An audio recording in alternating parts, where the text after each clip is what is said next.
I've been watching the Honor reviews for a while, and many people are questioning the Honor Magic Book Art, wondering how it fits into the series, especially since it uses the Dimensity 8500 Advanced Edition processor. Today, I'll test its actual gaming performance for you.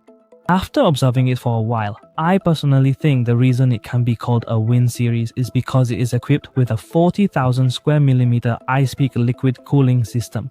Let us run a benchmark test to see. Of course, benchmark scores do not represent everything.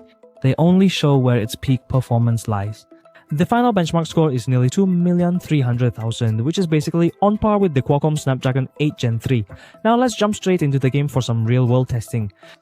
First, let's look at Delta Force. To my surprise, it supports a 120Hz refresh rate combined with high definition. I was very impressed. It is significantly better than the 709030 Pro I just tested, which only supported the standard setting. Now, let's start the game. Once we are in, let's take a look at its game assistant.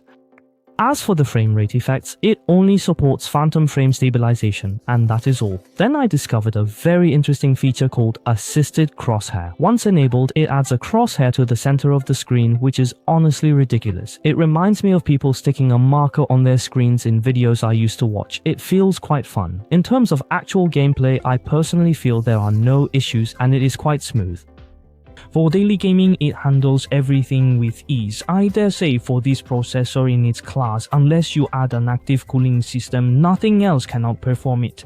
But to be fair, it does feel quite hot and the frame rate dropped to 90 frames per second.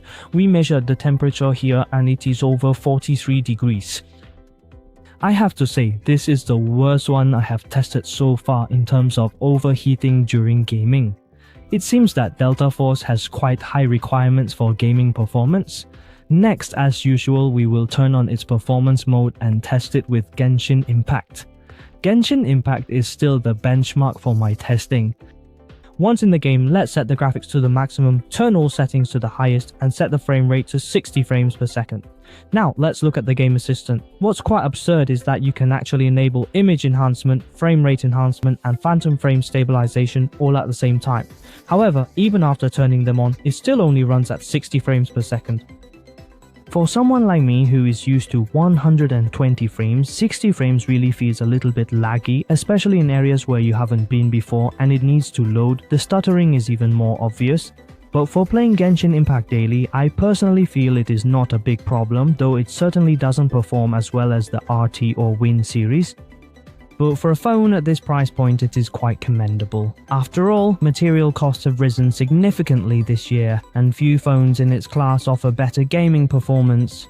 Later, I also noticed that even after playing for a long time, the frame rate remained displayed at 60 frames per second, despite the actual drop, which feels less authentic than Delta Force. There were several moments where I really felt the frame rate drop significantly, yet it still looked like 60. As you can see, my review is very honest and objective. As usual, after playing for half an hour, let's check the phone's temperature. Taking out my trusty tool to check, the peak temperature is around 40 degrees, which is actually quite decent. As for Genshin Impact, I can only say it is playable. The experience won't be too bad, but it certainly isn't excellent. Next is Teamfight Tactics. I have been playing this game a lot lately to test it for you all. Let's take a look at its settings. As I expected, it is capped at 60 frames per second. I wonder if they will optimize it later to increase the limit. Now let's jump into the game and see. Once in the game, there really is no noticeable stuttering, and you can even boost it to 90 frames per second using frame rate enhancement. It cannot support both image quality and frame rate gains at the same time. The actual gaming experience feels more authentic compared to Genshin Impact. The frame rate stayed at 90 and I did not feel any obvious stuttering during gameplay. It is fair to say that the optimization for Teamfight Tactics is much better. I finished a full match here and took second place. Let's check the temperature. As you can see, it's only 38 degrees, which is barely noticeable. That's quite impressive. Bringing up the rear is naturally Honor of Kings. As for the frame rate, it only supports up to 120 frames since it doesn't support a higher refresh rate. Next, we will play 2 rounds of Apex matches to put it to the test. The first round was easily won, nothing much to say there. Normally, I would test a second round because in the first round, most phones do not show much frame rate fluctuation. The second round is starting right now. As you can see, the frame rate in the top right corner is staying at a terrifying 120 frames with no obvious fluctuations. I have always found Honor's optimization of Honor of Kings to be truly impressive. After all, even the 73 model I had didn't drop frames after several rounds, and now as you can see it's absurdly locked up 122, not even moving by a single frame. Then a large-scale teamfight broke out.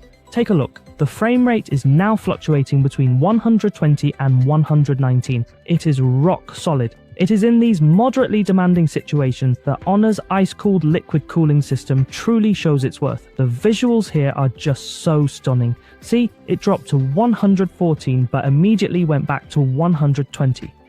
For long-term Honor of Kings gaming, this phone has no issues at all. I didn't expect to be let down by my teammates again. Let's measure the temperature and see how it is. As you can see, it is only 36 degrees and some change. I ask you, is that not incredible? Before you know it, it drops to 35. Let us summarize here. If you just play games like Honor of Kings or similar titles, this Want Pad Pro is truly very practical. After all, phones are very expensive now, and after the discount, it is not that outrageous. Plus, with a 10,000 mAh large battery, those interested can also consider it. The performance is better than the Power 2.